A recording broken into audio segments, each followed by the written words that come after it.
10 WWE Attitude Era gimmicks that just failed to work in the Ruthless Aggression era. Number 10. Gangrel. The Gangrel character is fondly remembered by fans, and it was a great part of the Attitude Era. With that being said, when WWE tried to bring the character back in 2004, it just didn't feel like the same, and the crowd were lukewarm at best. The character would return during the main event level story arc between JBL and The Undertaker, and Gangrel would be brought back as he was a member of the Ministry of Darkness. The visual of Gangrel in a 2004 WWE just wasn't right, and it was understandable why WWE didn't sign Gangrel to a new deal. Gangrel would also return along with Viscera, and unlike Gangrel, Viscera would be re-signed with the company, but the more gothic elements of his character would be heavily stripped back, and he was given a number of new characters during his final run in the promotion. Number 9. Test. Test was involved in several huge storylines during the Attitude Era, yet his run in the subsequent eras wasn't exactly stellar. WWE did at least try with Test, and they gave him high-profile matches against the likes of The Undertaker and Scott Steiner, yet the fans just didn't care about what he was doing. His gimmick somewhat evolved in 2002 when he would enter into a storyline with Stacy Keibler, yet Test didn't have the charisma to pull this character off, and WWE eventually went in a different direction. When Test was used for the relaunch of ECW, he would debut a brand new look, yet even this impressive physique didn't endear him to the crowd. Number 8. Sable. The women's roster had vastly changed by the time WWE arrived in the Ruthless Aggression era. The roster had names such as Trish Stratus, Lita, Victoria, and Jazz in top roles, so when Sable returned to the company in 2003, she felt out of place and the crowd were less than enthusiastic regarding her return. While she was popular several years prior, the crowd had moved on completely, and even though WWE tried to feature her in a major role on TV alongside Vince McMahon, the role could have ultimately gone to any other female on the roster, and WWE would have had the same result. Sable's WWE run during the Ruthless Aggression era was a sign that not everything works across different eras, as the desires of the fans change and types of wrestling that they want to consume can evolve. Number 7. D'Lo Brown. What went wrong with D'Lo Brown in WWE? During the height of the Attitude Era, he was considered by many as one of the most underrated stars of the time period. Brown was even a name that fans would often label as a future world champion, and if you examine his work in 98 or 99, it's easy to see why fans hold Brown in such high regard. However, during the final few years of the era and into the subsequent era, Brown would fall further and further down the card, and fans completely forgot about him. Brown's gimmick and character just didn't hold up after the year 2000, and the X factor that Brown had, which related to his in-ring ability, was now gone, as WWE had hired so many elite-level performers, meaning that Brown became an afterthought for both WWE and their core audience. Number 6. Hardcore Holly. Hardcore Holly was an entertaining part of the Attitude Era, as his work, particularly alongside Crash Holly, left fans with lasting memories. Beyond the Attitude Era, Holly's work in both the Ruthless Aggression era and the start of the PG era didn't exactly deliver at the level WWE wanted. Holly would be pushed several times over the years, and in 2004 he was given a WWE title match on pay-per-view against Brock Lesnar. The crowd struggled to take Holly seriously in this role, and the Holly vs Lesnar feud was definitely an odd match to feature on a major pay-per-view event such as the Royal Rumble. In his later years, Holly would work closely with Cody Rhodes, yet Holly often struggled to obtain any sort of reaction, and although his in-ring work was still at the same level, the fans were just ready to see newer stars in Holly's established role. Number 5. Val Venis.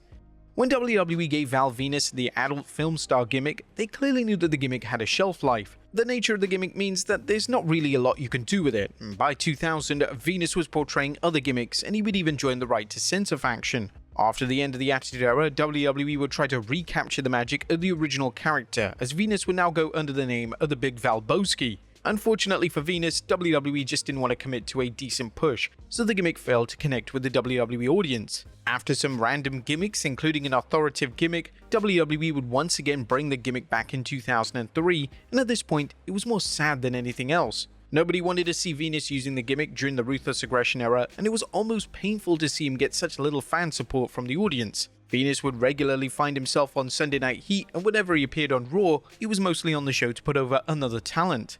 Number 4. Billy Gunn. Billy Gunn was a key part of DX as well as the New Age Outlaws during the Attitude Era, and this helped Gunn get insanely over with the audience, so much so that they would give Gunn the King of the Ring victory in 1999. Whilst his popularity definitely dwindled after the 99 King of the Ring victory, they did try to keep him around in featured roles, yet when Gunn was still using his Attitude Era character during the Ruthless Aggression era, it was evidently a sign that they had zero idea what to do with him. WWE did attempt to freshen up the gimmick in late 2001 with the Billy and Chuck character arc, yet even this didn't last long, and it wasn't before long that the Attitude Era presentation of his character would reappear on TV. Having legacy gimmicks around in subsequent eras is never a bad thing, yet they should always have a substantial purpose behind their existence. Gunn using the Mr. Ass gimmick in 2004 was something to behold, and it was just a case that that style of gimmick was a product of its time. Number 3. Grandmaster Sexi. Now, the Attitude Era fans love Too Cool, and they loved the interactive elements of their gimmick, but one member of the group who struggled when the group disbanded was Grandmaster Sexi, as he was basically doing the entire gimmick by himself, just without Scotty 2 Hotty or Rikishi. In 2004, WWE were bringing back into the fold, and he should have been given a new gimmick, as a dancing gimmick would immediately be rejected by a 2004 audience. Unfortunately, WWE believed they knew better, and ultimately, Sexi's ruthless aggression return managed to become one of the biggest flops of the era. In 2011, he would cameo on Raw during the Michael Cole and Jerry Lawler feud, and to say that Sexi received one of the weakest pops imaginable would be an understatement. It was as if the fans had no idea who he was, and there was visible confusion as Sexi did his trademark dance on the way to the ring. Number 2. Rikishi. Now, a heel turn can often change the trajectory of a pro wrestler's career, and this was the case with Rikishi in 2000. Rikishi was revealed to be the man who ran over Stone Cold Steve Austin, and as a result, WWE had to change everything about his presentation. The fun elements of the gimmick were stripped back, and this heel turn didn't do Rikishi any favors, and in 2001, WWE would end up bringing back the more comedic side of Rikishi's character. Whilst the character did remain somewhat popular, the gimmick just didn't reconnect in the same way again. The heel turn did irreversible damage to his reputation amongst the fanbase, and WWE should have definitely given more care to the now infamous 2000 heel turn. During Rikishi's final few years in WWE, he would mainly be used as a lower card talent, and he would even rekindle his Too Cool partnership with Scotty 2 Hotty, yet the novelty of the Too Cool reunion quickly died off, and WWE were in a state of creative flux when it came to the former IC champion. And number 1, the APA. WWE vastly reduced the role of the APA on television between 2003 to 2004. The duo would mainly be used to put over up-and-coming tag teams, and whilst they admittedly still got a positive response from the fans, the mystique and aura that was present early on during their run as a duo was dwindling.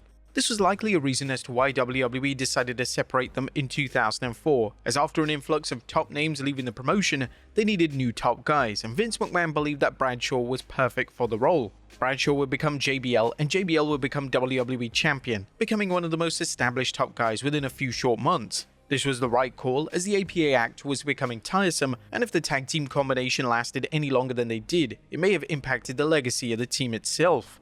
But there you have it, folks, Attitude Era gimmicks that just didn't work in the Ruthless Aggression era and beyond. Be sure to leave your comments down below, and I'll see you next time with some more wrestling content.